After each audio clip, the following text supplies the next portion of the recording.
We've got some breaking news. Now, more than 20 lobby groups and the opposition have set the stage for the impeachment of President William Ruto from his seat of presidency.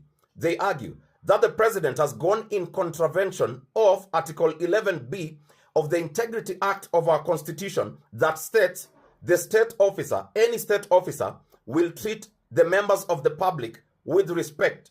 Then number two, they argue that the president has violated Article 34A and B, which states that a state officer, which is the president included, will not bully any member of the public. And therefore, this, they argue, they set the stage for an impeachment of a sitting president. Wacheni kujifanya bwana. Wacheni ufala. Wacheni kutubeba ujinga. Kwanza mimi nauliza wengine waende gym. Kwanza wacheni kula chakula mingi. Tumbo karibu inapasuka. Kichwa karibu inapasuka. Munalala kwa mkutano mchana. Hata hewa munaharibu. Kwendeni kabisa.